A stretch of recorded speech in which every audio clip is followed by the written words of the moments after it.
Guys, it is time for your favorite web television show, Top Picks, and you already know how we do it. We are picking the biggest stories over the week, counting it down from number whatever that is the smallest when it comes to how far it went to the biggest story of the week. Do not forget the show is proudly sponsored by Cheesy Pizza. Your pizza, your way. Before the weekend ends, make sure you pass by Cheesy Pizza and get yourself some scrumptious, hot, fresh out of the oven pizza.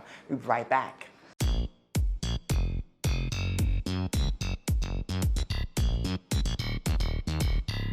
And guys, we are back. We are wasting no time. We are kicking off with number 5. We are kicking off on a very good note. So young sensation and one of the front runners for the Asaka music vibe, Yao Tog has finally completed SHS. Yes, he's completed the Opokurari school, and he's telling us one thing that I support. I fully support. Now, if whoever you are, you better not tell him that he should go and study. Leave to and go and study because there are papers coming, because he's done with school, and we wish him all the best. Yes, I think now he has nothing holding him back from all the tours, all the traveling, and making big moves in the music industry. So guys, we're moving on to our 4th pick, and our 4th pick is a very big pick. I mean, it's one of the most talked about because of all the elements involved in this story. I mean, it got so confusing at the point. I'm like, can this drama end? And hopefully this will be the last we've heard of it.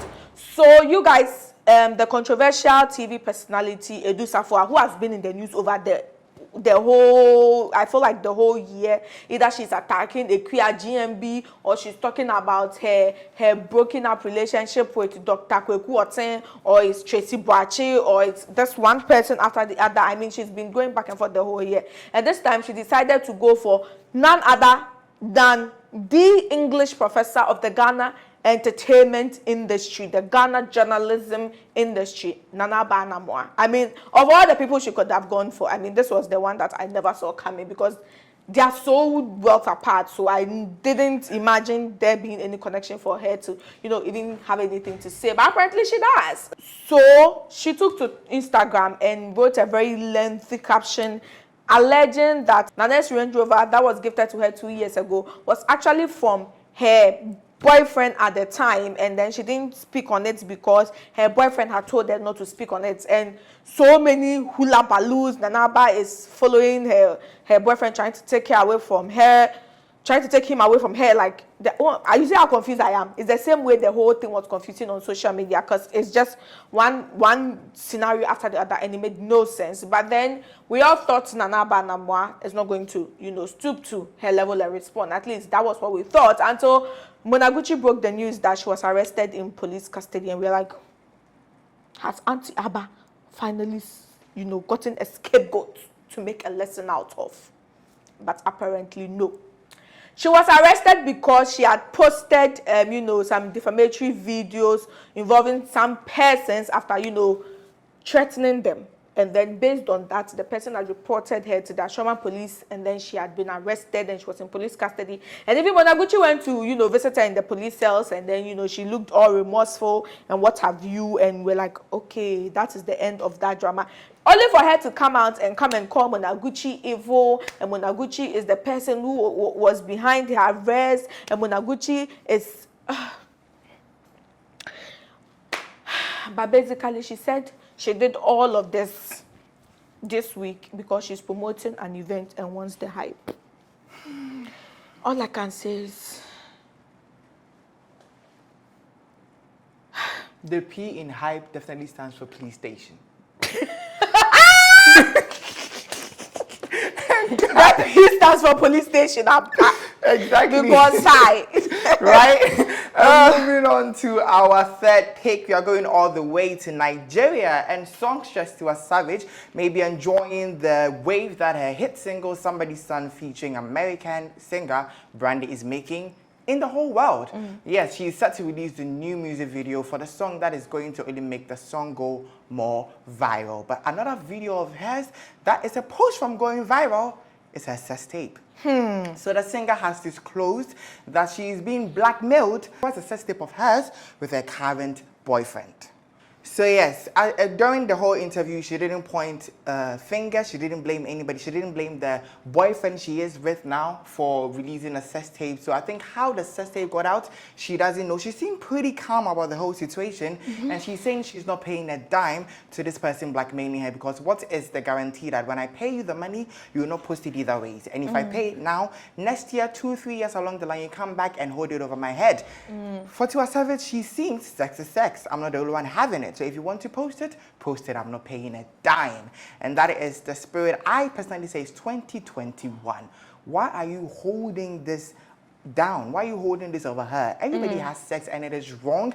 And do not forget, it is a crime to post a sex tape of somebody without their knowledge or consent on social media. So whoever you are, you shall be found, because it's the year 2021. Everybody can find you no matter how disguised you think you're on the web. So do not do something that will land you in jail just for a moment of clout. You are not a Sarfowaa. Shade upon shade. Anyways, guys, we're moving on to our second pick for this week, and it's a very happy pick. I mean, I was so excited about this story because I've been seeing them a lot on my people's statuses on WhatsApp. You know, people tend to post them a lot. I'm like, oh, this is exciting. This is new.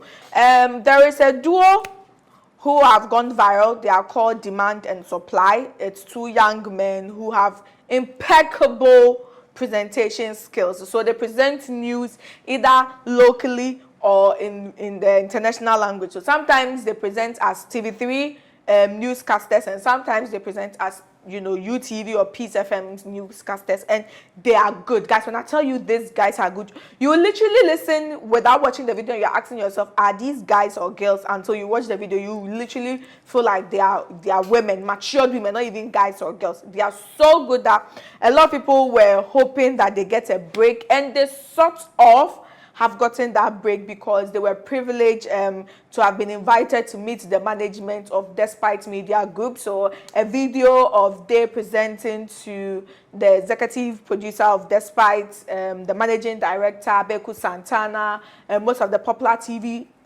radio hosts of Peace FM and UTV and OK, we're all present, and then these guys got the opportunity to present to them. So a lot of people are excited. A lot of people are hoping that this will be their big break, and maybe even not maybe put them on their main shows. Maybe they can create some sub content for their social media and have them handle. But Demand and Supply are talented, they are slaying it, and I really hope that this opens bigger doors for them, for people to appreciate their creativity. Only they should take away the boobs padding and trying to look feminine. But apart from that, I feel they are good, and I can't wait for them to be bigger. Exactly. And moving on to our first pick, that is our number one pick. And guys, this story is quite a big one. So yes, the LGBTQ plus rights movement in Ghana, just like every other rights movement in the world, will not come to an end till it's been finalized, either by the rights being acknowledged and respected or the rights being dismissed. And Ghana, yes, we know the rights is still hanging. Yeah, people don't know what is happening to them. People think it's a criminal case, because people are saying there's nothing in the Constitution that says being gay or identify as a gay person is a crime in this country, right? So yes, the whole confusion and hullabaloo.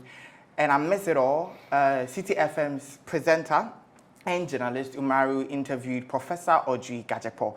So there's an 18-member group that is leading an anti-LGBTQ plus bill movement in Ghana. They've submitted a memorandum to the parliament to fight against the LGBTQ plus bill that is supposed to be passed by the parliament. So in this interview, Umaru was supposed to talk to the professor, and sort of like get the full scoop on this anti-LGBTQ plus movement. But the interview was on the minds and lips of many for a lot of reasons. First and foremost, because of how unprofessional people claimed Umaru was. Okay. Exactly. So people thought his line of questioning was ignorant, and he was basically ill-prepared with no research or whatsoever on the topics. Because in the interview, he makes claims that somebody defined pansexual as having sex with inanimate objects, including bread. I mean, he saw pansexual and saw the pan meant panel.